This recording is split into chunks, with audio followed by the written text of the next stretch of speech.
Sementara itu, Satgas Penanganan COVID-19 Provinsi Lampung mencatat pemudik yang positif corona kini mencapai 899 orang. Angka ini diprediksi akan terus bertambah mengingat mandatory check yang diperpanjang hingga 31 Mei mendatang.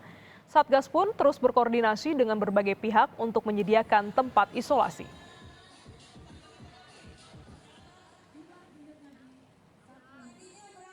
Dimana Lampung ini kan Satgasus. Satgasus itu kan berarti semua yang lewat itu mandatory wajib, mandatory check. Nah kalau di tempat lain di Jawa mungkin dia hanya secara random. Jadi kalau yang lewat 20 ambil satu. Kalau kita tidak, siapa yang nggak bawa surat itu harus kita lakukan cek di tempat. Saudara, Wakil Menteri Kesehatan Dante Saxono Harbuono mengatakan ada kenaikan kasus positif COVID-19 pasca libur Lebaran sebesar 32%. Sebelumnya, kasus COVID-19 sempat melandai tetapi kembali naik pada 1 minggu setelah libur Lebaran. Wakil Menteri Kesehatan mengatakan pihaknya memperkirakan puncak kasus COVID-19 setelah libur Lebaran akan terjadi pada pertengahan Juni 2021. Untuk mengantisipasi lonjakan kasus positif corona, Wamenkes mengimbau masyarakat tetap disiplin menerapkan protokol kesehatan.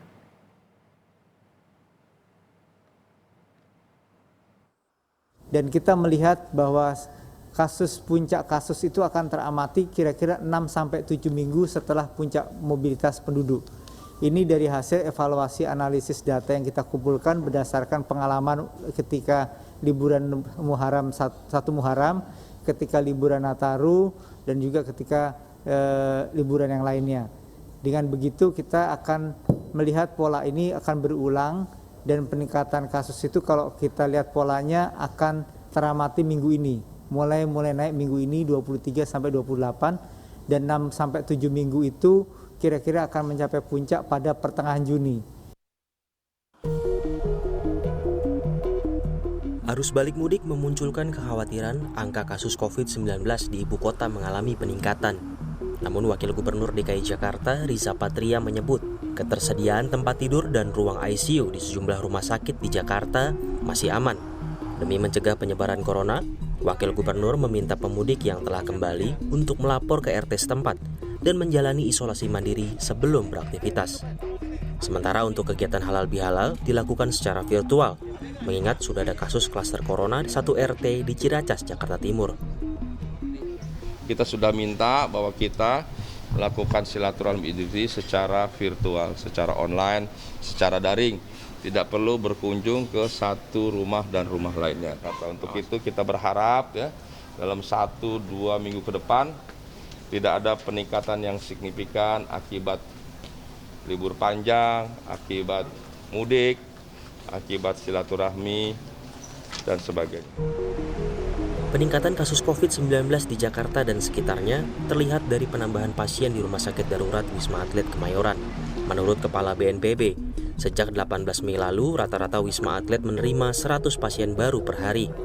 Lebih lanjut, Kepala BNPB menyebut, obat dan logistik yang tersedia masih cukup memenuhi kebutuhan pasien dalam 2 bulan ke depan. Demikian pula dengan jumlah tenaga kesehatan.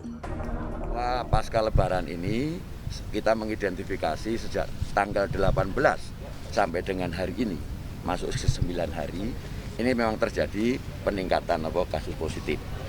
Yang rata-rata perharinya adalah 100 orang ke atas. Hari ini itu 175. Yang kemarin adalah 179. Jadi ada penurunan 4 kasus ini. Nah, kemudian kita harapkan ini tidak semakin meningkat, tetapi justru akan ada penurunan. Kita masih akan melihat 2 minggu ke depan. Jadi di pertengahan bulan Juni mudah-mudahan tidak terjadi lonjakan karena kita sudah membuat satu strategi dan upaya untuk mencegah ini supaya tidak membesar. Hingga 26 Mei, tercatat 1.511 pasien dirawat di Wisma Atlet Kemayoran. Rumah sakit darurat ini disebut mampu menampung hingga 5.000 pasien COVID-19.